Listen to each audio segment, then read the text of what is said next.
Hello, I'm Bill Gates, Chairman of Microsoft. In this video, you're going to see the future. Who is Bill Gates? A software developer? A businessman? A philanthropist? A global health expert? This question, once merely academic, is becoming a very real question for those who are beginning to realize that Gates' unimaginable wealth has been used to gain control over every corner of the fields of public health, medical research, and vaccine development.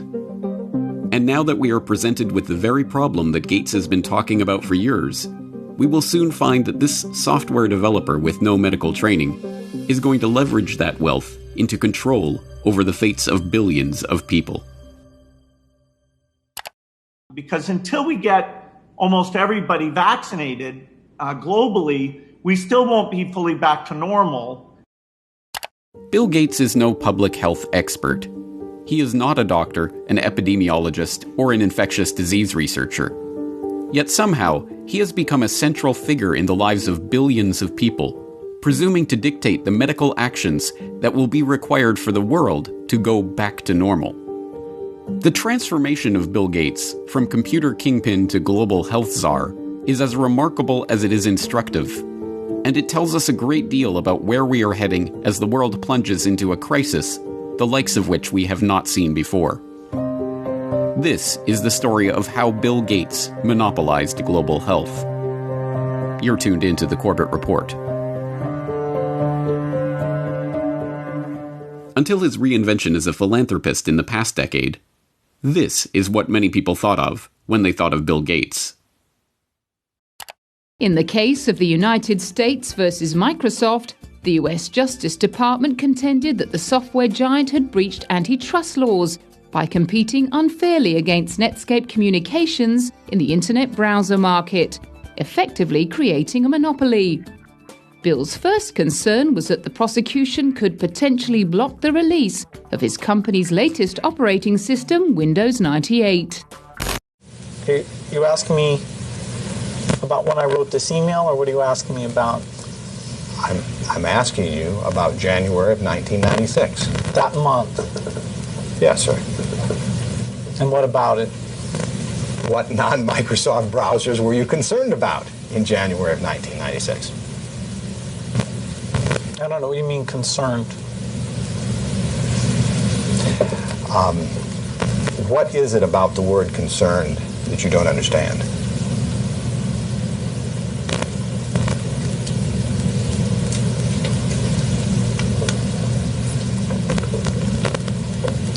I'm not sure what you mean by it. We're going to be working together on Microsoft Office, on Internet Explorer, on Java, and I think that it's going to lead to a very healthy relationship. So it's a package announcement today. We're very, very happy about it. We're very, very excited about it. And I happen to have a special guest with me today via satellite downlink. And if we could get him up on the stage right now.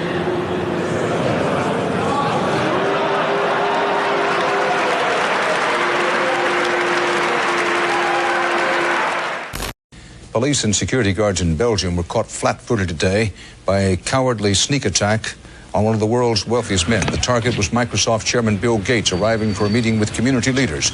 Watch what happens when a team of hitmen meet him first with a pie in the face.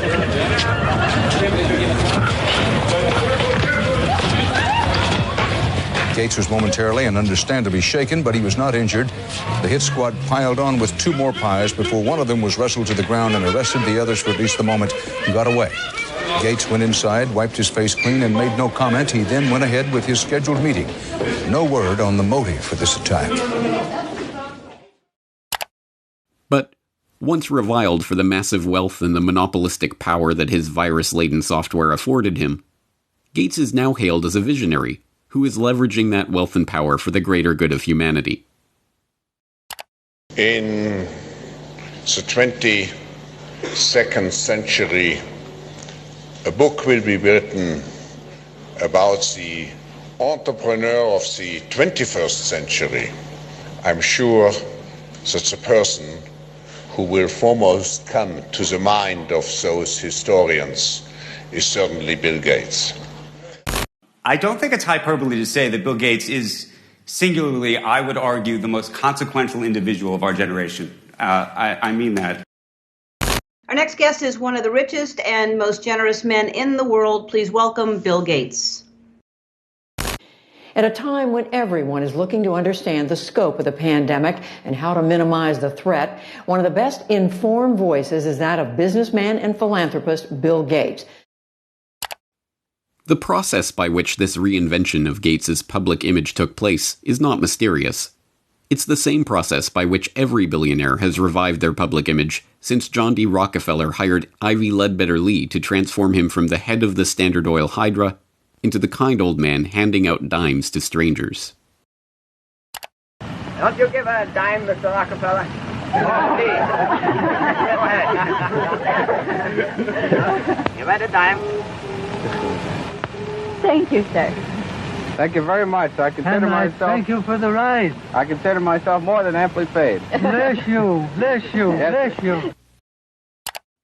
More to the point, John D. Rockefeller knew that to gain the adoration of the public, he had to appear to give them what they want.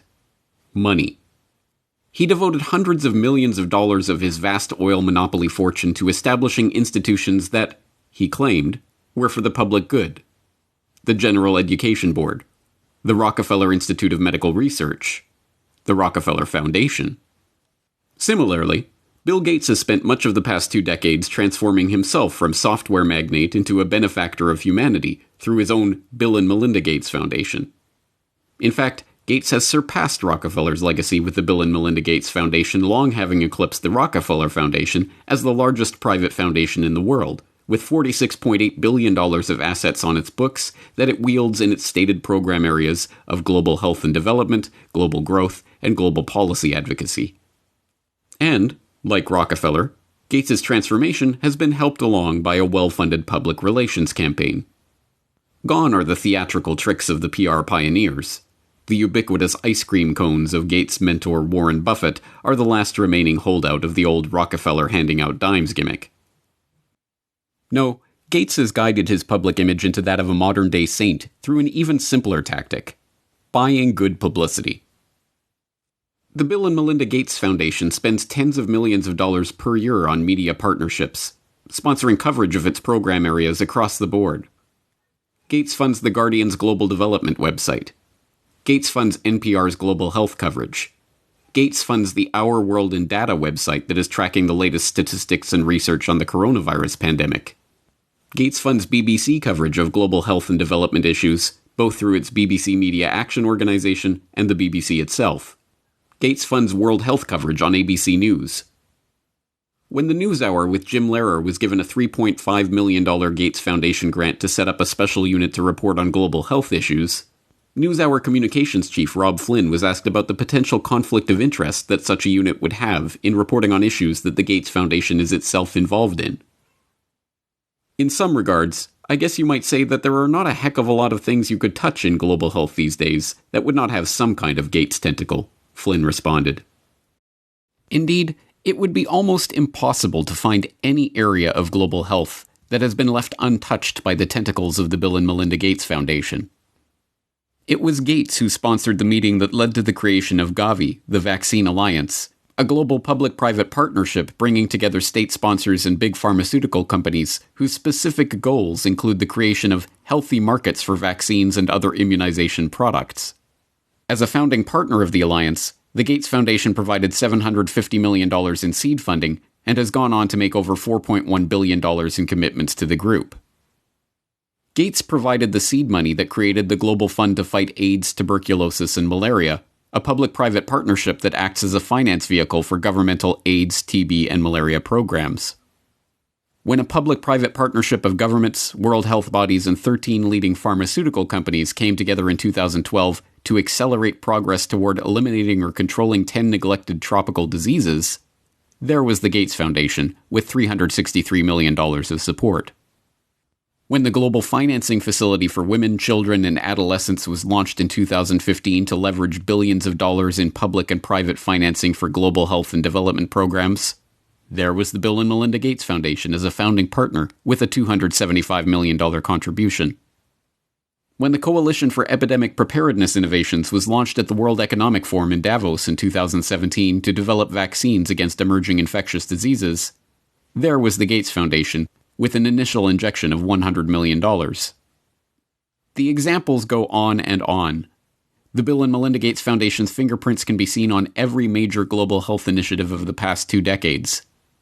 And beyond the flashy multi-billion-dollar global partnerships, the foundation is behind hundreds of smaller country and region-specific grants, $10 million to combat a locust infestation in East Africa, or $300 million to support agricultural research in Africa and Asia, that add up to billions of dollars in commitments.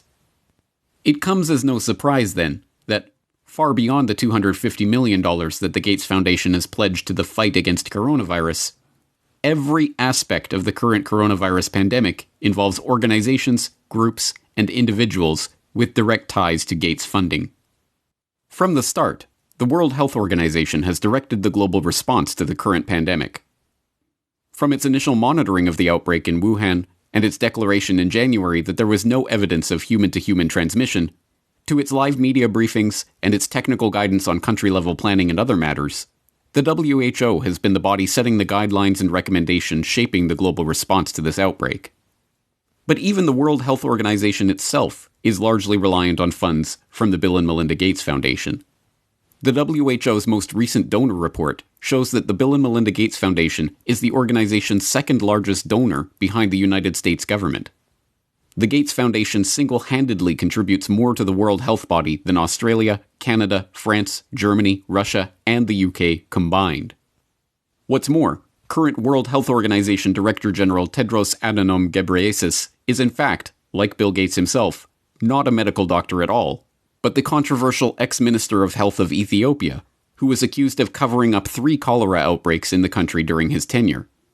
Before joining the WHO, he served as chair of the Gates-founded Global Fund to fight AIDS, tuberculosis, and malaria, and sat on the board of the Gates-founded Gavi, the Vaccine Alliance, and the Gates-funded Stop TB Partnership. The current round of lockdowns and restrictive stay-home orders in Western countries were enacted on the back of alarming models predicting millions of deaths in the United States and hundreds of thousands in the UK. Imperial College in London released a COVID-19 report, and that's where most of our U.S. leaders are getting the information they're basing their decision-making on. The report runs us through a few different ways this could turn out depending on what our responses are. If we don't do anything to control this virus, over 80% of people in the U.S. would be infected over the course of the epidemic, with 2.2 million deaths from COVID-19. That 2.2 million deaths also doesn't account for the potential negative effects of health systems being overwhelmed. From this evening, I must give the British people a very simple instruction. You must stay at home. Enough is enough. Go home and stay home. A statewide order for people to stay at home. The work of 2 research groups was crucial in shaping the decisions of the UK and US governments to implement wide-ranging lockdowns, and, in turn, governments around the world. The first group, the Imperial College COVID-19 Research Team, issued a report on March 16th that predicted up to 500,000 deaths in the UK and 2.2 million deaths in the US unless strict government measures were put in place. The second group, the Institute for Health Metrics and Evaluation in Bill Gates' home state of Washington, helped provide data that corroborated the White House's initial estimates of the virus effects, estimates that have been repeatedly downgraded as the situation has progressed. Unsurprisingly, the Gates Foundation has injected substantial sums of money into both groups. This year alone, the Gates Foundation has already given $79 million to Imperial College, and in 2017, the foundation announced a $279 million investment into the IHME to expand its work collecting health data and creating models. Anthony Fauci, meanwhile, has become the face of the US government's coronavirus response, echoing Bill Gates' assertion that the country will not get back to normal until a good vaccine can be found to ensure the public's safety. If you want to get to pre-coronavirus, that might not ever happen in the sense of the fact that the threat is there. But I believe with the therapies that will be coming online and with the fact that I feel confident that over a period of time we will get a good vaccine, that we will never have to get back to where we are right back now. Beyond just their frequent collaborations and cooperation in the past, Fauci has direct ties to Gates projects and funding.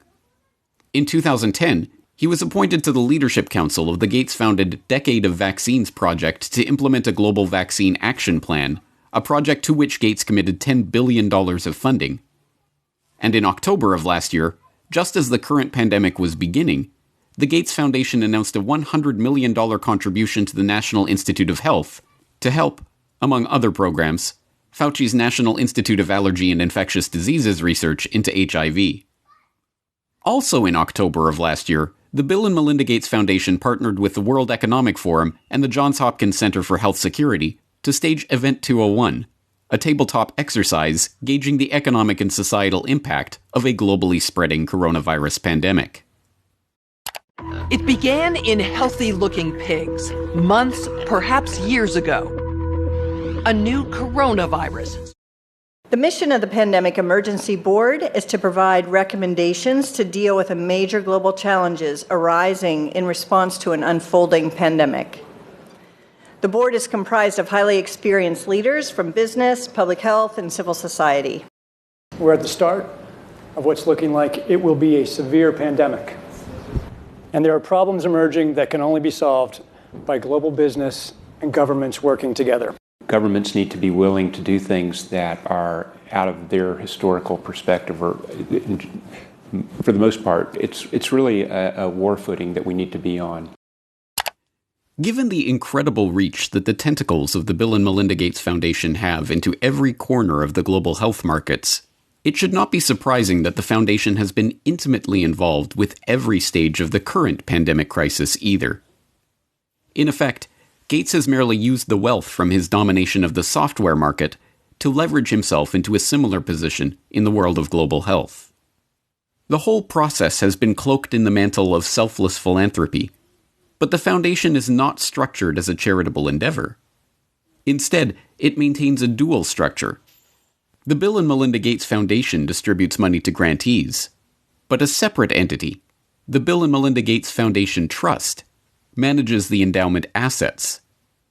These two entities often have overlapping interests, and, as has been noted many times in the past, grants given by the foundation often directly benefit the value of the trust's assets.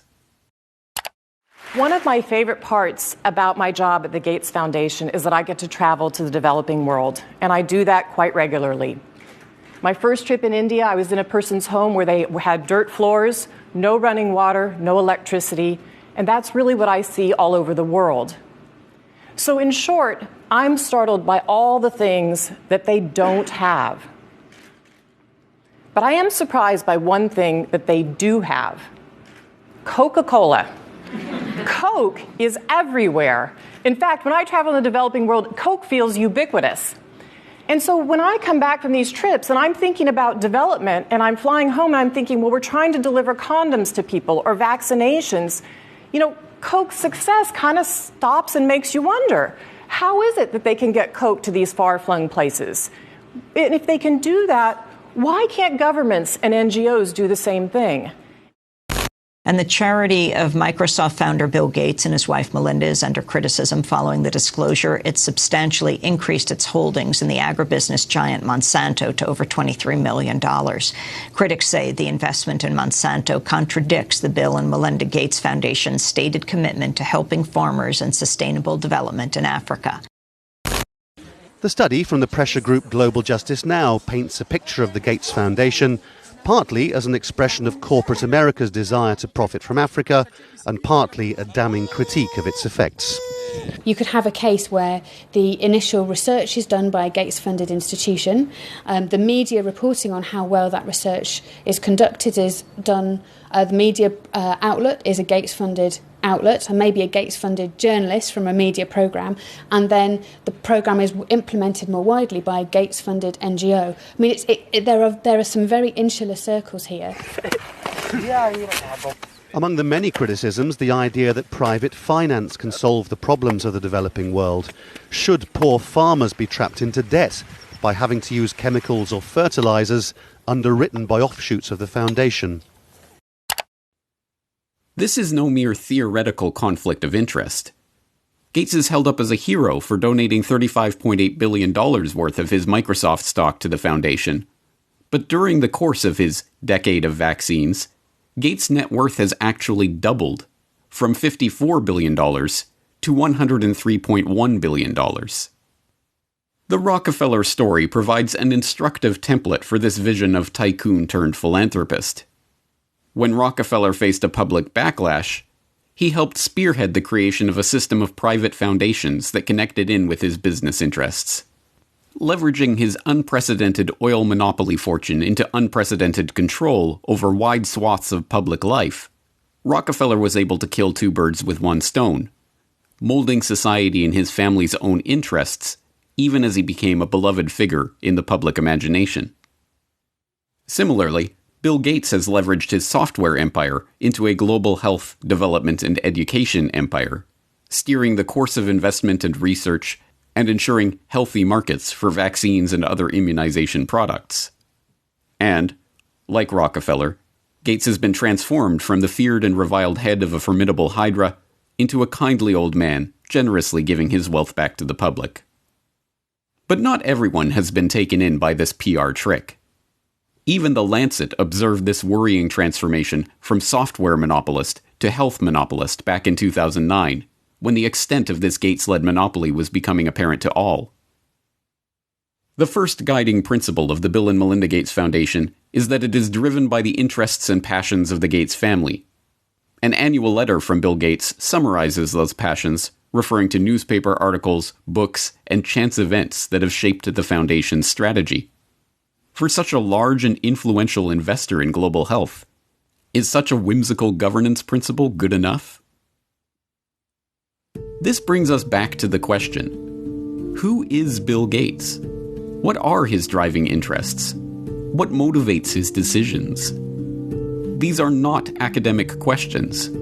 Gates' decisions have controlled the flows of billions of dollars, formed international partnerships pursuing wide-ranging agendas, ensured the creation of healthy markets for big pharma vaccine manufacturers. And now, as we are seeing, his decisions are shaping the entire global response to the coronavirus pandemic. Next week, we will further explore Gates' vaccination initiatives, the business interests behind them, and the larger agenda that is beginning to take shape as we enter the new normal of the COVID-19 crisis.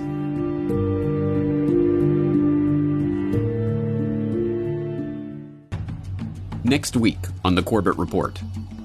And then the final solution, which is a year to 2 years off, is the vaccine. The only thing that will really allow life as we once knew it to resume is a vaccine. This will be the new normal until a vaccine is developed. The truth is that this attempt to reorient the global health economy was part of a much bigger agenda. When we started developing coronavirus vaccines, we noticed in laboratory animals that they started to show some of the same immune pathology. Just to head off the conspiracy theorists, maybe we shouldn't call the vaccine the final solution. Maybe just the best solution. Okay? Bill Gates' plan to vaccinate the world.